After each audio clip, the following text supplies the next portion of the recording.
स्वागत है आपका विष्णु समाज जागृति मंच में। प्रणाम आपका धन्यवाद।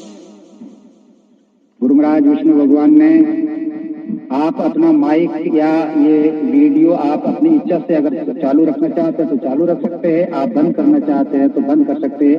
ये अपना एक आकाशवाणी के माध्यम से प्रसारण है, इसमें किसी भी तरह की वीडियो की कोई अनिवार्यता नहीं है, सिर्फ अपनी वाणी से ही लोगों को लाभान्वित करना है। और काफी लोग हैं जो 62-63 लोग जो अभी आपको इंतजार कर रहे थे और किसी तकनीकी कारणों से थोड़ी सी देरी हुई, इसीलिए मैं दर्शकों से सभी से माफी चाहता हूं। हो सकता है तकनीकी प्रॉब्लम्स कई सारी होती है, मगर हम जुड़ेंगे जरूर। और अपने साथ में मनोज जी आ चुके हैं, तो सबसे पहले विष्णु समाज जागृति मंच में दर्शकों की ओर से मनोज जी का स्वागत, अभिनंदन। जी मनोज जी।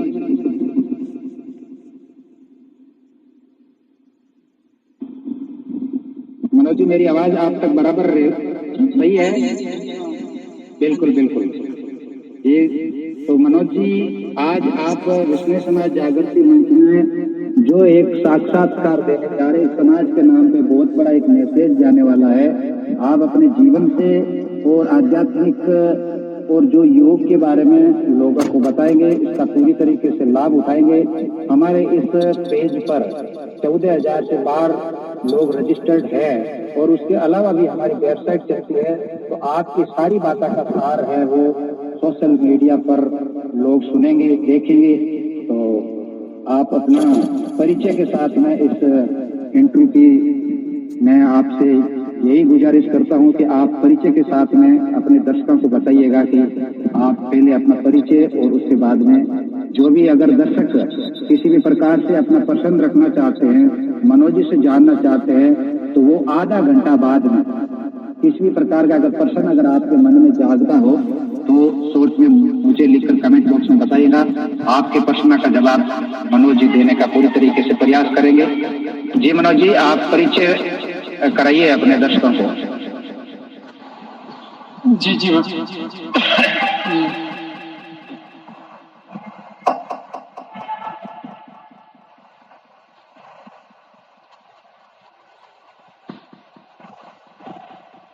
सभी को मेरा निवन प्रणाम। मैं मनोज, सारण जिला जोधपुर बावरला ग्राम से हूँ। मैंने अपना अध्ययन 10वीं तक ग्राम में किया, उसके पश्चात शहर में आया। 11वीं 12वीं साइंस मैथमेटिक्स स्ट्रीम से की। तत्पश्चात मैंने बीए स्नातक योग एवं संस्कृत में किया। बीए के पश्चात मैंने स्नातकोत्तर एमए भी योग विषय से ही किया और एमए करते करते मेरा नेट जेआरएफ में सिलेक्शन हो गया और मैं जूनियर रिसर्च फेलोशिप के माध्यम से पीएचडी में मोहनलाल सुखाड़िया विश्वविद्यालय उदयपुर में प्रवेश किया। वर्तमान में मैं मोहनलाल सुखाड़िया विश्वविद्यालय उदयपुर में योग विषय में पीएचडी कर रहा हूँ। इस शोध कार्य में जो मेरा जो विषय है वो गुरुदेव की प्रेरणा से, गुरु जामोद जी की प्रेरणा से ओम शब्द गुरु सुरती चेला, तो ओम शब्द ही है। ओम शब्द का मानसिक रोगों पर प्रभाव, ये मेरा शोध का विषय है। और गुरुदेव की कृपा से मैंने 4 पुस्तकें लिखी है, 2 योग पर है और 2 सनातन संस्कृति की जो धारा है उपनिषद पर, उन पर लिखी है। ये मेरा सामान्य परिचय है। ये बहुत बहुत धन्यवाद आपका। बहुत बड़ा आप समाज के लिए और अपने जीवन में बहुत बड़ा कार्य कर रहे हैं कि ओम शब्द पे शोध कर रहे हैं। ओम से ही सारी चीजें हैं। आपने गुरु महाराज की भी बातें बताई है, शब्दवाणी में भी ओम आता है और पूरी दुनिया के अंदर में सनातन में जो भी पहचान है, इस ओम शब्द पे तो बहुत बड़ा रिसर्च है जो आप कर रहे हो और एक बहुत बड़ी उपलब्धि है हमारे समाज के लिए। जैसे इस प्रकार की आप प्रतिभा है जो एमए के बाद में आप पीएचडी कर रहे हो योग विषय पर, तो बहुत बहुत धन्यवाद। आपने अपना जीवन परिचय भी दिया, मतलब आपका जो सफर अभी तक का है उसके बारे में संक्षिप्त में बताया। आप बावरला के निवासी हैं और गोत्र क्या बताए थे मनोज जी? सारण गोत्र है मेरी। सारण गोत्र से बावरला जो जोधपुर के पास में पड़ता है, यानी बनाड़ के पास में। जी जी बहुत बढ़िया है। तो मैं आगे चलता हूँ। इस साक्षात्कार में कुछ मेरे सवाल हैं क्या आपने अपने जीवन में मतलब समाज से हैं, विष्णु समाज से बिलोंग करते हैं, और आपने गुरु महाराज की बात बताई, ओम शब्द तो गुरु महाराज की शब्दवाणी में भी आया हुआ है और उस पर आप शोध कर रहे हैं, तो ये हमारे लिए कितनी खुशी की बात है और कितनी बड़ी एक उपलब्धि होगी समाज के लिए कि आप PhD करें और एक बहुत बड़े मैसेज समाज के सामने। उसके बाद में आपने 4 पुस्तकें अभी तक लिख दी है, 2 पुस्तक जो आपने योग के बारे में और 2 सनातन संस्कृति के बारे में। तो विष्णु संस्कृति से आप कितने प्रभावित हैं? आपने तो इतने सेमिनार किए हैं, कई जगह पर आप गए हैं, क्या मनोज जी विष्णु संस्कृति क्या है? विष्णुई संस्कृति हमारा जो भारतीय संस्कृति है, इसकी जो विशेषता है उसमें हमेशा कुछ ना कुछ नया परिवर्तन। संस्कृति का अर्थ ही होता है परिमार्जन, परिष्कृत, शोधन, शुद्ध क्रिया। जैसे जल है तो एक जगह रहेगा तो सड़ जाएगा और वो पीने योग्य नहीं रह पाता है, तो मिट्टी में रहने पर उसका शोधन होता रहता है। इसी तरह सनातन संस्कृति जो हिंदू संस्कृति है उसमें शोधन होता रहता है।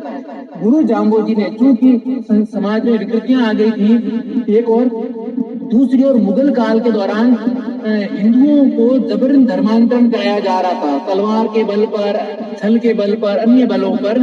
तो गुरु जाम्बोजी ने सनातन हिंदू संस्कृति की रक्षा के लिए एक ऐसी संस्कृति, एक ऐसे पंथ का निर्माण किया जो योग संप्रदाय, जिसके लोग स्वयं धर्म पर अडिग रहे और दूसरों को भी धर्म पर चलाएं। तो हम एक ऐसे समाज से हैं जैसा समाज इस धरती पर कोई है ही नहीं।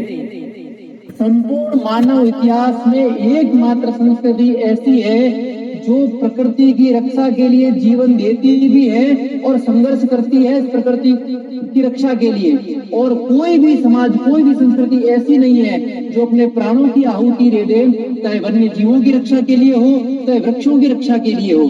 तो ये हमारी संस्कृति पूरे विश्व में अनूठी है। गुरु जाम्बोजी महाराज ने जिस प्रेरणा के साथ सनातन हिंदू संस्कृति में एक नया आयाम जोड़ा है वो अनन्य है, ऐसा कहीं देखने को नहीं मिलेगा।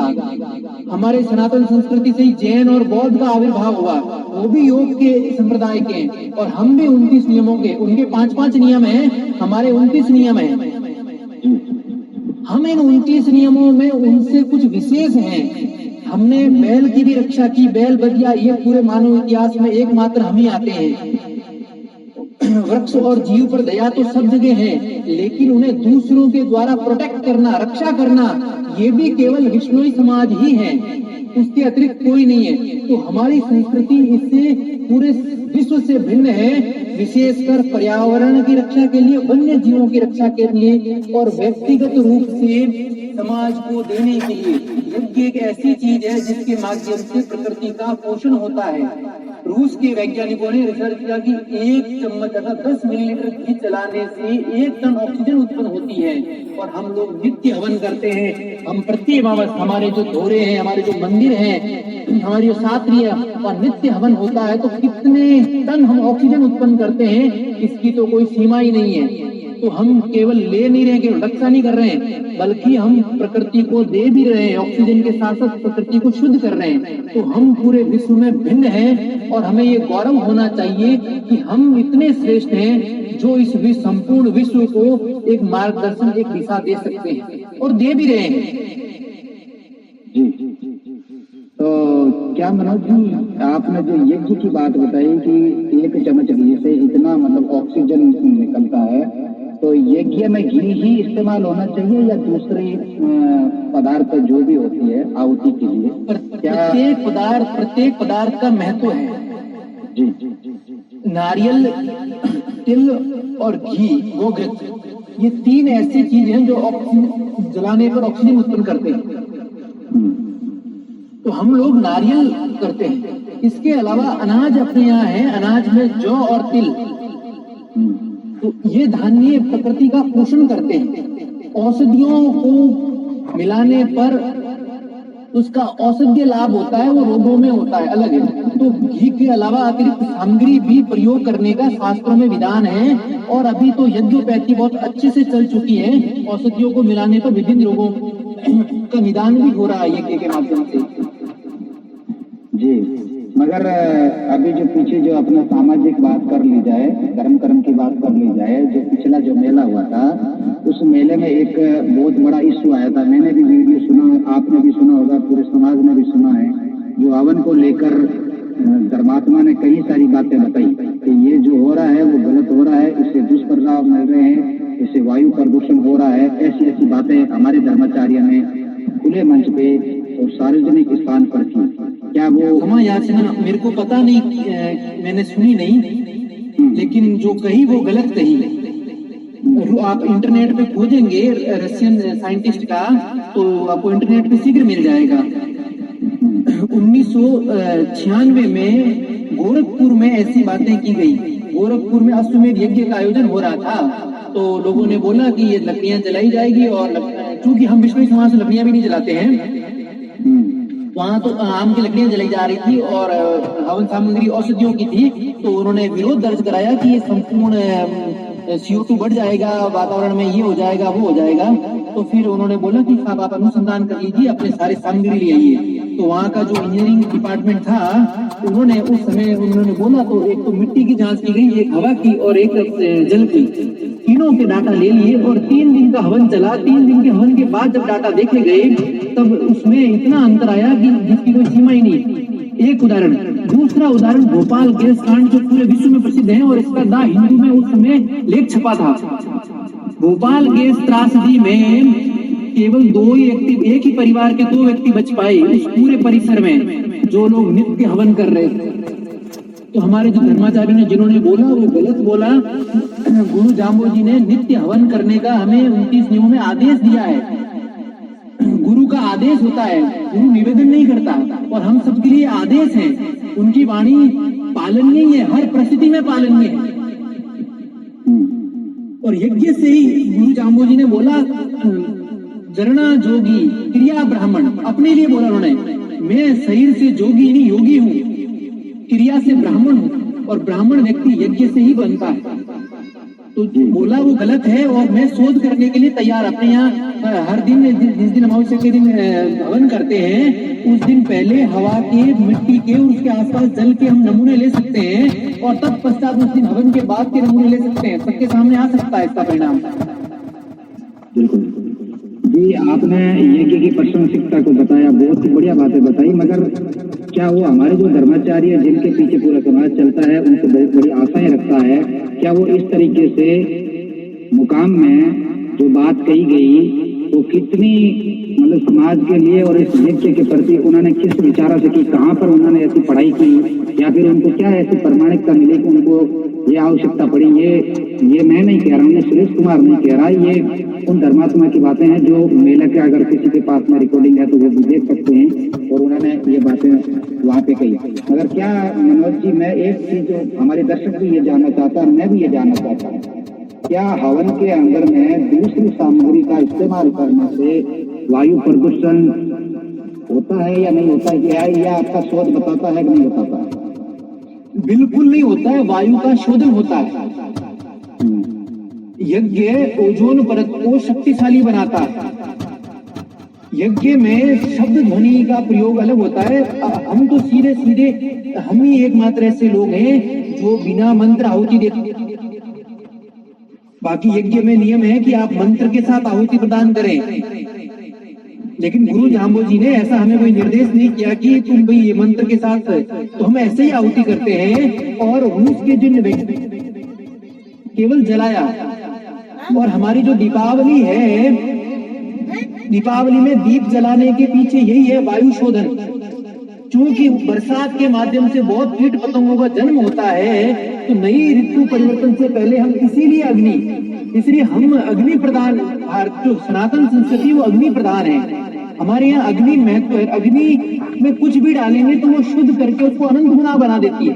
तो यज्ञ के माध्यम से हम जो थोड़ा बहुत भी देते हैं वो अनंत गुना जाके प्रकृति को लाभ करता है। इसमें हम आपके साथ रिसर्च कर सकते हैं। आधुनिक उपकरण आ गए हैं जो वायु शोधन, आजकल की वायु की गुणवत्ता क्या है वो पता चल जाती है। पहले क्या थी और मिट्टी, ये नमूने हो सकते तो हम उनको ये उत्तर दे सकते हैं। वो पढ़ाई नहीं, उनके विचार आया। और जो भी अब आजकल क्या बहुत ज्यादा भारत में उल्टी चीजें चलने लग गई ना, तो लोग प्रभावित कहीं से भी हो जाते हैं। एक हो जाता है कारण। ये तो कारण कुछ भी हो सकते हैं, कारण कहीं भी हो सकते हैं। कई लोग अभी हमारे के जो हवन में जो सामग्री इस्तेमाल की जाती है उनमें भी कई तरीके से विद्युत सामग्री का अगर मिश्रण अगर उसमें लिया जाता है तो उससे भी मतलब वायु प्रदूषण हो सकता है, मतलब वायु प्रदूषित हो सकते हैं। तो हर चीज जलाने से जरूरी नहीं होता है कि आपको कुछ चीजें ऐसी भी हो सकती है। क्या प्रत्येक चीज ऑक्सीजन नहीं देती, प्रत्येक चीज को ऑक्सीजन नहीं सकती, वो घृत और तेल ही देती है ऑक्सीजन। तो अन्य जो सामग्री होती है वो विभिन्न गुण उनके अपने होते हैं। जैसे गुड़ है, गुड़ का अपना एक गुण है। पीपल की लकड़ी है, उसका पीपल का अपना एक गुण है, गुलर का अपना एक गुण है। इसी तरह नारियल का अपना गुण है। तो का प्रत्येक के द्रव्यों के गुण है, तो उनके गुणों के लाभ मिलते हैं। बिल्कुल बिल्कुल सही बताया आपने कि जो जिस सामग्री कैसी अपन उसमें काम में लेते हैं ये जरूरी होता है। ये जरूरी नहीं होता है कि सिर्फ यज्ञ करना से ही सारा वायु प्रदूषण है वो शुद्ध हो जाएगा। उसमें सामग्री कौन सी काम में ले रहे हैं ये बहुत जरूरी होता है। यही सामग्री का भी बिल्कुल बिल्कुल सामग्री का भी अन्य लाभ मिलता है। केवल घृत जलाने का भी पूरा लाभ है और घृत के साथ सामग्री का विशेष लाभ और अधिक हो जाता है। तो क्या नारियल में जो नारियल से जो आहुति देते हैं क्या नारियल सही है या गलत है? बिल्कुल भी गलत नहीं है। हम एक बार मिलेंगे आपसे, मैं अगली बार आऊंगा तो मिलूंगा और हम नारियल जला के हमको वो दिखा देंगे कि ये कितना लाभ कर रहा है। पहले क्योंकि आजकल पॉल्यूशन वाली मशीन आ गई तो इससे क्या पॉल्यूशन हो रहा है क्या नहीं हो रहा है, पहले हम हवा का देख लेंगे और उसके बाद नारियल, एक दो नारियल जलाने के बाद, क्योंकि हमारे यज्ञ में नारियल और सुपारी का विधान है। सनातन संस्कृति के यज्ञ हैं, उन यज्ञ में नारियल की आहुति देने का विधान परंपरागत वैदिक काल से है, आज की बात नहीं है। तो ये हमारे यहाँ नारियल का कोई विकृति नहीं है समाज में, ये परंपरागत वैदिक काल से वर्तमान तक चल रहा है। और जो ये कपूर वगैरह जलाते हैं ना वो कपूर भी शुद्धि करता है। कपूर हानिकारक चीज नहीं है, प्राकृतिक चीज है। तो प्राकृतिक मिश्रण वाली चीज यूज में लेनी चाहिए। जैसे कि मतलब अपने अपन अभी हवन, बड़ा हवन जो करते हैं तो उसमें बहुत सारे मतलब शुद्ध घी होना चाहिए। घी में भी तो मिलावट हो सकती है। घी में अभी मिलावट, हमारे समाज में पहले ऐसा नहीं था ना, अपना घर का घी होता था। अब तो गाय नहीं रख रहे हैं लोग, तो अब उस घी का, जैसे भैंस का घी या डालडा घी या जर्सी गाय का घी उपयोग करेंगे वो लाभ नहीं होगा। बिल्कुल ये जरूरी है जी। उसका विशेष ध्यान रखने की आवश्यकता है कि हवन में कौन सी सामग्री को काम में लेना है और कितनी मात्रा में लेना है। ये भी कोई पैमाना होना चाहिए या फिर नारियल आया जितना भाई 10 क्विंटल आया तो 10 क्विंटल फेंक दिया, घी कहीं आया तो फेंक दिया। नहीं, देखो ये तो हमने क्या है कि हमारा विधान है, क्योंकि हम वैदिक वाली परंपरा लुप्त हो चुकी थी, हमने आरंभ कर दी। हमने बस जो अग्नि है, अग्नि में आहुति देना सीखा। जो मूल यज्ञ का स्वरूप है दक्षिण भारत में प्रचलित है, उत्तर भारत में थोड़ा कम हो गया, क्योंकि वो विधि विधान से बहुत क्लिष्ट है, तो हमारे सामान्य लोग कर नहीं सकते। तो हमने एक सामूहिक हवन कुंड बना दिया और उसमें लोग आहूत कर देते हैं। बशर्त है कि वो दुरुपयोग नहीं, नीचे नहीं गिरना चाहिए, जमीन पर नहीं जाना चाहिए, अन्यथा यदि वो अग्नि में जा रहा है तो कोई हानि नहीं है। लेकिन समाज को, हाँ, ये समाज को ध्यान रखना है कि हम जो कुंड बना रखे हैं बहुत ऊंचा बड़ा रख देते हैं कि लोग फेंकते हैं दूर से, अग्नि बहुत तेज रहती है। इस तुलना में हम यदि 5 हवन कुंड बना दें वहां एक की जगह पे, तो लोग बैठ के आहुति दे, बैठ के नारियल डालें, तो ये ज्यादा अच्छा है। नहीं, 5 कुंड तो बना देंगे, ये तो बहुत सवाल की बात है कि वो 5 कुंड बनाए, चाहे 4 कुंड बनाए, चाहे 2 कुंड बनाए। अगर हवन क्या जरूरी है कि उसी स्थान पर होना चाहिए? अपने घर पे हवन करने से क्या शुद्धि नहीं हो सकता? सोल्यूशन सामूहिक का अपने नित्य हवन का जामू जी का आदेश है, नित्य घर पे तो करना ही चाहिए, लेकिन सामूहिक यज्ञ का अपना अलग प्रभाव है। गीता में भी भगवान श्री कृष्ण ने कहा यज्ञात् पर्जन्यो भवति, यज्ञ से वर्षा होती है। अपने यहाँ वर्षा लाने के लिए अलग प्रकार के यज्ञ थे, तो यज्ञ का अपना बहुत लाभ है। यज्ञ कब से करना चाहिए? कोई समय निर्धारित नहीं है या यज्ञ कभी भी करो? क्या ऐसा भी कुछ आपने अपने यज्ञ का जो काल है अपने तो नहीं लिखा है, लेकिन जो भारतीय संस्कृति में जो यज्ञ का नियम है, सूर्योदय के बाद से लेकर सूर्यास्त से पहले तक का नियम है। अच्छा, दिन में? हाँ, सूर्योदय आरंभ हो जाता है, सूर्योदय के आरंभ से लेकर सूर्यास्त से पहले तक कभी भी कर सकते हैं। मतलब रात को नहीं होना चाहिए? रात में नहीं होना चाहिए, किसी भी प्रकार से रात नहीं होना चाहिए। हाँ, रात में यज्ञ नहीं होते हैं अपने। चलो, बढ़िया बात है, रात में यज्ञ नहीं होना चाहिए। तो रात और दिन का अंतर होता ना, क्या यज्ञ के अंदर में प्रदूषण मतलब वायु प्रदूषण जो होता है उसके प्रभाव से नहीं करना चाहिए या फिर पीछे का कुछ और कारण है? शास्त्र में चूंकि अग्नि को आहुति देते हैं और अपने यहाँ जो सब शुभ कार्य होते हैं वो सात्विक कार्य वो दिन में ही होते हैं, और यज्ञ एक बहुत महत्वपूर्ण शुद्ध कार्य है। इसलिए शास्त्र आज्ञा के अनुसार उस यज्ञ का सूर्योदय से लेकर सूर्यास्त पर्यंत अपने यहाँ गुरु जी महाराज ने भी 29 नियम में से संध्या बताया है कि संध्या द्विकाल संध्या करो, दो समय, तो प्रातः और सायं जो काल है वही। तो दीपक जलाते हैं वो भी एक प्रकार का हवन ही है, इसलिए हम संध्या काल में दीपक जलाते हैं। अच्छा, तो ये सब करना ही जरूरी होता है। गुरु महाराज ने यज्ञ के बारे में बताया है और मंत्रों के बारे में। मंत्रोच्चार का कोई इसमें महत्व नहीं है? यज्ञ के साथ में मंत्र का कोई महत्व? मंत्र का बहुत महत्व है यज्ञ के साथ, क्योंकि उस समय सनातन संस्कृति अपने सबसे अधिक संकट काल से निकल रही थी। उस समय मुगलों का बोलबाला था, धर्म लुप्त हो रहा था। तो गुरु जाम्बोजी ने बहुत से सनातन वैदिक नियमों को पीछे छोड़ते हुए, क्योंकि लोग ना इतने पढ़ लिख सकते थे, ना सामूहिक उतने बड़े प्रकार के यज्ञ कर सकते थे, गुरुकुल नष्ट हो गए थे, विद्या का स्थान नहीं था, इसलिए उन्होंने मंत्र को गौण कर दिया। मंत्र गौण है नहीं, लेकिन गुरु महाराज ने मंत्र गौण किए। गुरु महाराज ने किसी मंत्र का ये नहीं बोला कि ये नित्य हवन 29 नियम से एक नियम है हवन करने का, लेकिन उन्होंने ये नहीं बताया कि तुम इस मंत्र से आहुति देना बेटा। उन्होंने उस मंत्र का आहुति बताया ही नहीं, और तब से हम लोग शब्दवाणी की आहुति देते हैं, उसके आगे ओम लगा के और अंत में स्वाहा करते हैं। अच्छा,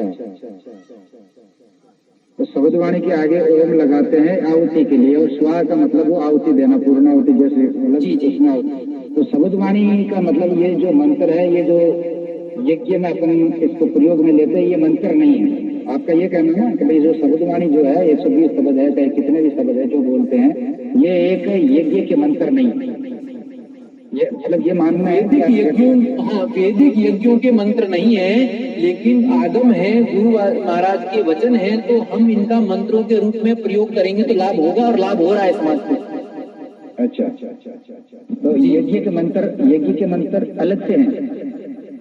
नहीं, ये पर्याप्त है। यज्ञों के मंत्र अलग है। आजकल आधुनिक कितने धर्माचार्य हैं, आरंभ में बोलते हैं, गायत्री मंत्र की आहुति भी देते हैं, अन्य आहुति भी देते हैं, पूर्णाहुति भी करते हैं, किंतु आगम अपने यहाँ कहा गया, गुरु वचन को आगम कहते हैं, और आगम मंत्र ही होते हैं। चलो मनोज जी, यज्ञ के लेकर आपने काफी बातें बताई। एक और शंका है यज्ञ के प्रति, वो अगर आप दूर कर सकें तो, कि आपने ये बताया कि शब्दवाणी जो है एक तरीके से अपनी ज्ञान उपदेश है, गुरु महाराज की वाणी है, मगर उनको यज्ञ के अंदर में आहुति में उनको बोलकर एक यज्ञ की मतलब यज्ञ को पूर्ण करने के लिए ये मंत्र के रूप में इसको स्थापित हो चुका है। ये मतलब पूरी तरीके से पूरा सब कोई जानता है ये स्थापित हो चुके हैं। तो हवन के लिए विष्णु संस्कृति के अंदर में क्या अभी तक इस उद्गम नहीं हुआ मंत्र का भी, कौन सा मंत्र से ही हवन करना है, या फिर गुरु महाराज ने हवन करना बताया, मंत्रों के बारे में नहीं बताया? एक दोनों में से एक बात कौन सी हो सकती है? वही मंत्रों से नहीं, सिर्फ हवन करना है शुद्धि के लिए, या फिर मंत्र जरूरी होंगे? 29 नियम में से एक नियम अपना हवन, नित्य हवन का है, ठीक है, लेकिन उसमें निर्दिष्ट कहीं नहीं है कि भाई हमें इस मंत्र, वैदिक जैसे हवन के आर्य समाज के अपने अलग मंत्र है, वैदिक जो यज्ञ करते हैं उसमें प्रत्येक को अलग अलग देवताओं के निमित्त अलग अलग आहुति है। अच्छा, अलग अलग वर्ग में अलग अलग आहुति है। अलग अलग यज्ञ के लिए भी अलग अलग आहुति है। जी जी, विष्णु भगवान की अलग आहुति है, शिव जी के लिए अलग आहुति है, हनुमान जी के लिए अलग आहुति है, ब्रह्म के लिए अलग आहुति है, ब्रह्मा जी के लिए अलग आहुति है। जिस देवता को हमें पसंद करता है, प्रत्येक देवता के अपने मंत्र है, आहुति है। चलो मनोज जी, यज्ञ को लेकर तो ये तो बातें जग जाहिर है और सभी जानते भी हैं। अपना यज्ञ को लेकर कितनी जागरूकता है अपने समाज में? हम केवल प्रकृति को देने के लिए हवन करते हैं। हमारा यज्ञ काम नहीं, यज्ञ है ही नहीं। हम लोग कामना पूर्ति के यज्ञ जानते ही नहीं। यज्ञ के अपने अलग अलग उद्देश्य हैं। हम जो गुरु महाराज ने बताया नित्य हवन, वो एक नित्य कर्म है, डेली मतलब करना ही चाहिए, ड्यूटी। तो हम उस ड्यूटी को करते हैं, इसमें किसी का भी कोई स्वार्थ नहीं है। इसलिए स्वार्थ नहीं होने पर उसका कोई विपरीत प्रभाव किसी व्यक्ति में कभी पड़ ही नहीं सकता। तो हम यज्ञ कर रहे हैं प्रकृति के लिए। विष्णु समाज ये भूल गया है कि वो यज्ञ क्यों कर रहा है। यज्ञ के अपने स्वरूप है, अपने यज्ञ। जैसे हम होली को हवन करते हैं तो वो यज्ञ नैमित्तिक यज्ञ कहलाता है। हम पर्व त्योहार के निमित्त यज्ञ कर रहे हैं। पूरे विश्व हम ही एकमात्र हैं जो होली के दिन और समाज इकट्ठा होकर यज्ञ करता है। बहुत बढ़िया बात बताई आपने।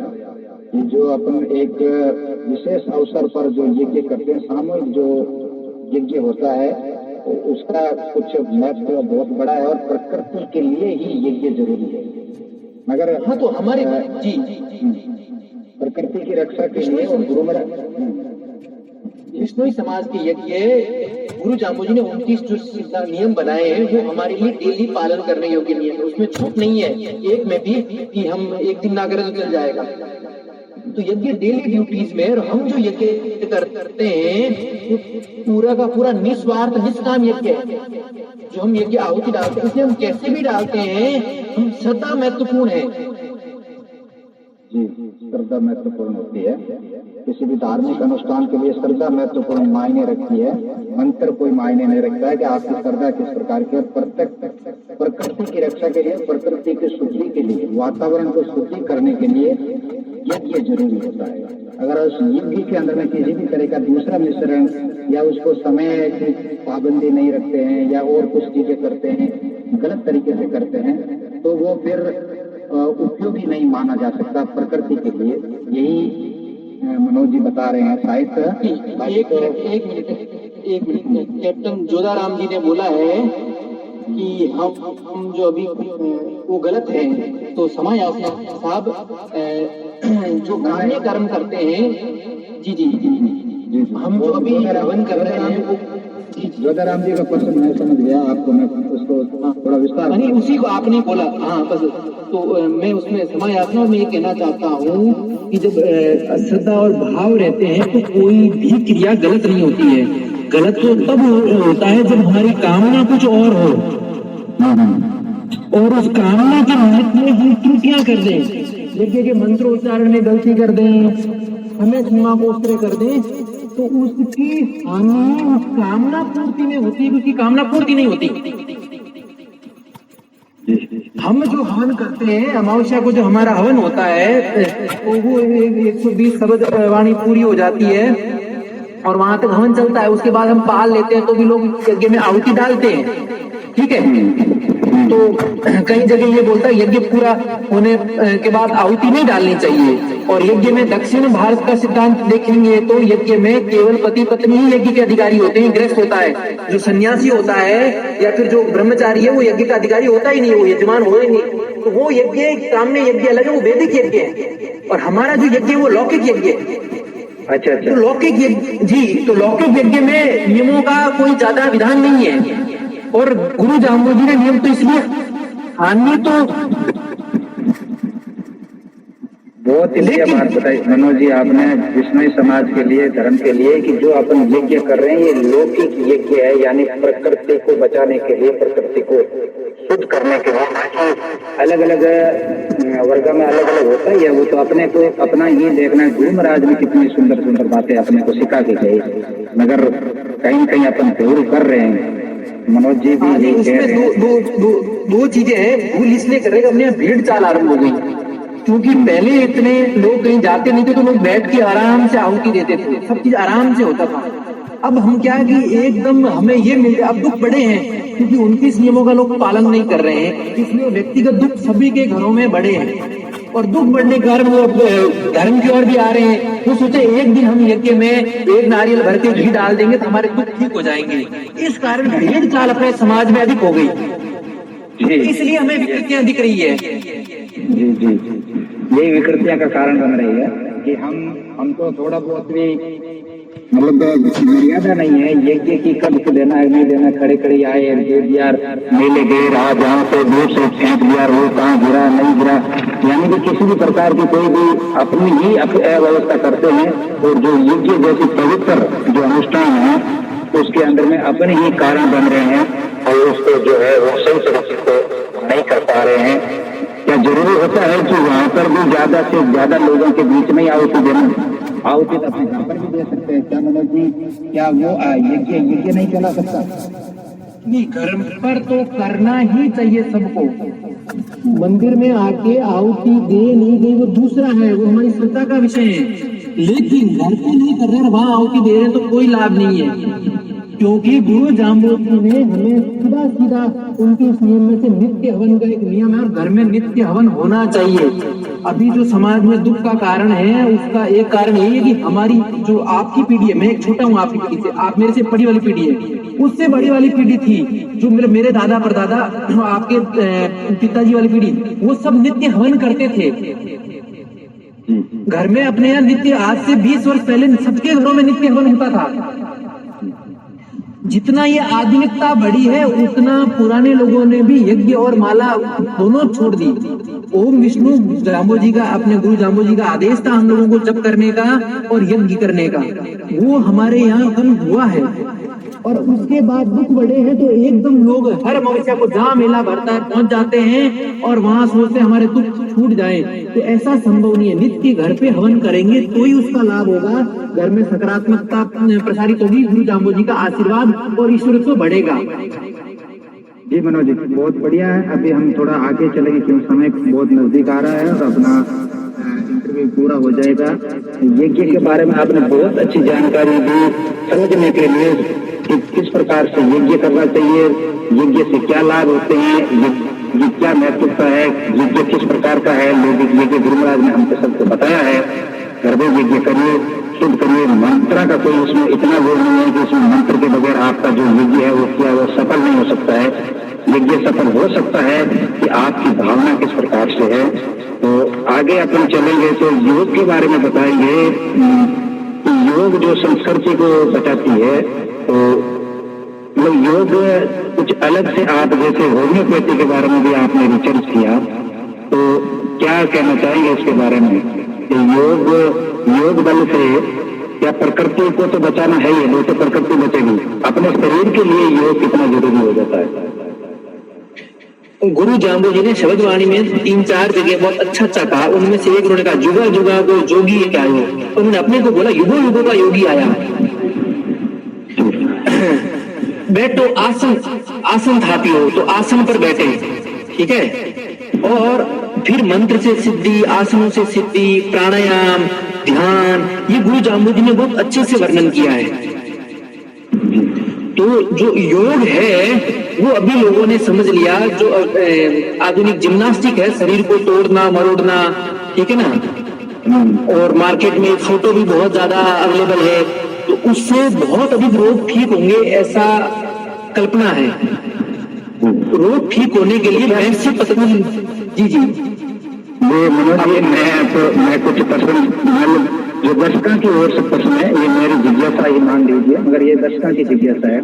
जैसे योग करते हैं आजकल, जिम में जाते हैं बड़े बड़े जो योग करते हैं, मैंने भी पढ़ा है, मैंने भी देखा है, जब उनका जो योग करने के समय, उस समय तो वो मजबूत बन सकते हैं, मगर जब वो, क्योंकि वो प्रकृति से नहीं किया हुआ योग है, ये योग अपने ही तरीके से किया हुआ योग है, तो वो आगे चलकर जीवन के अंदर में, जैसे उनकी जो बॉडी होती है ना, तो लास्ट स्टेज पर जाते समय वो उनके लिए बहुत बड़े ऐसे ट्यूमर वगैरह हो जाते हैं शरीर में। ये भी मैंने साइंस में, मतलब जहाँ तक मैंने सोचा है, मैंने पढ़ा है, मैंने सुना भी है।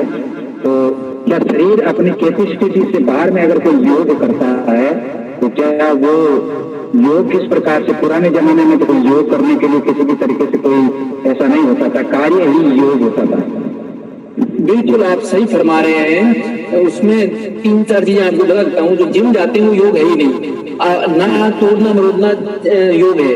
योग में आसन का जो वर्णन है वो आसन शरीर को स्थिर करने का, और शरीर के कंधे है ना उसकी समानता, एक जैसे इसके लाके हम दोनों कंधे देखें तो एक ऊपर एक नीचे अधिकतर लोग होते हैं, उसी से उनके शरीर में रोग है। तो उनको स्थिर करने के लिए तो योग जो आजकल जो लग रहे हैं वो किन्हीं भी योग शास्त्रों में वर्णन नहीं है। आसन जो बिना वर्णनीय आसनों का वर्णन है। और आप बोल रहे हैं ये जिम में जाते हैं उन लोगों का, अभी जब बरसात के बीते हैं, ठंड आती है, सबका शरीर दुखता है, सब एंटीबायोटिक खाते हैं, सब पेन किलर खाते हैं, सबकी स्थितियां खराब है। भी गुरु जाम्बोजी ने हमें जो दिनचर्या बताई, खेती में ऋषि मुनि भी स्वयं खेती करके अन्न उगाते थे। तो खेत में श्रम करने से जो शरीर को आरोग्य मिलता है वो अन्य किसी की क्रिया से नहीं मिलता।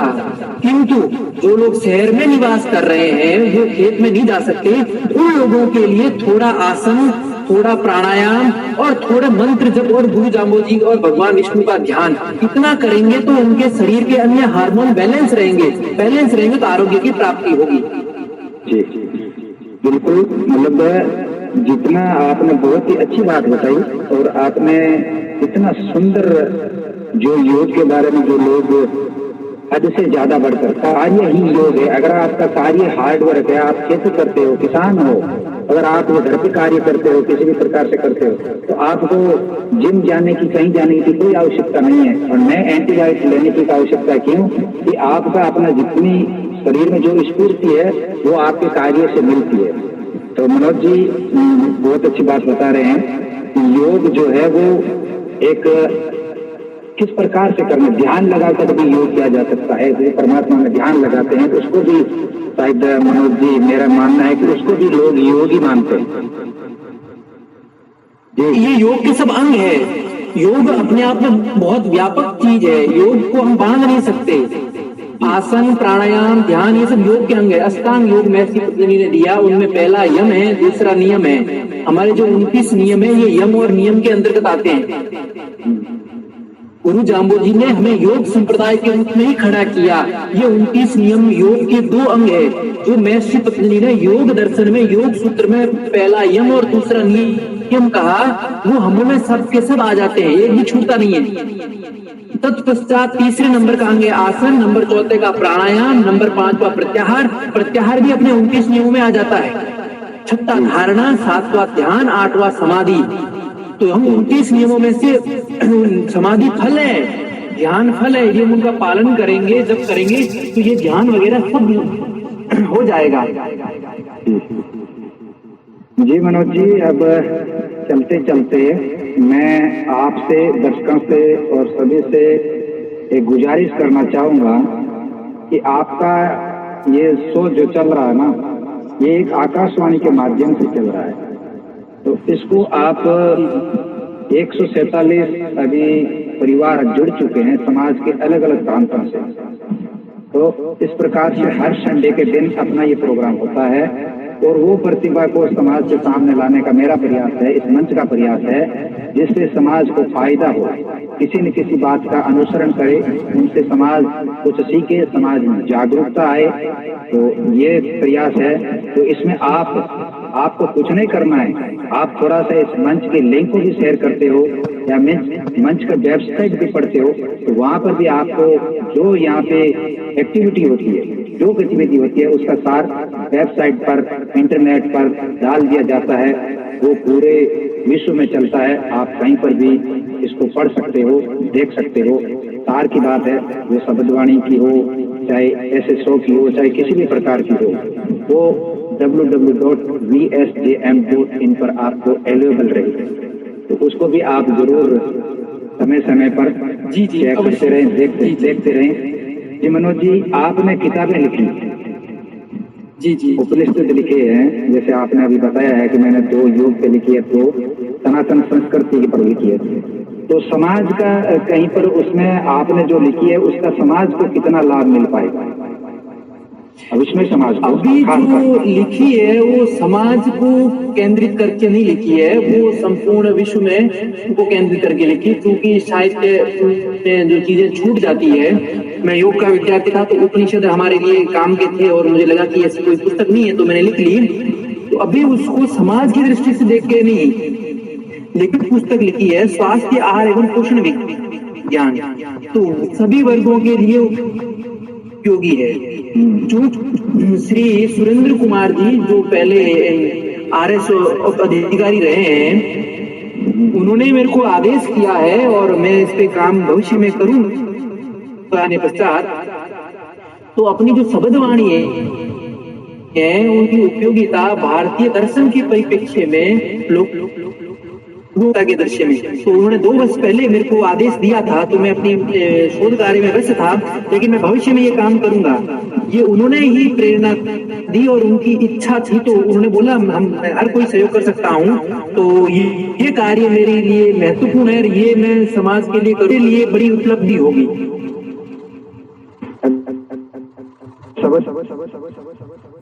लोगों के सामने लाएंगे, थोड़ा सा इस पर ज्यादा खुलकर बताइए। आज समाज के ही लोग अपने को सुन रहे हैं और जरूर आपको जब भी आपकी पुस्तक आए इसका लाभ भी उठाएगा। तो इस शब्दवाणी को आप शब्दवाणी पे कितना आप शोध अभी तक? अभी तो मैंने इस पे काम किया नहीं, उन्होंने आदेश दिया तो मैंने केवल आउटलाइन बनाई है। उनकी इच्छा थी शब्दवाणी का भी जो फिलोसॉफी है वो पूरी धरती में सामने आए लोगों के।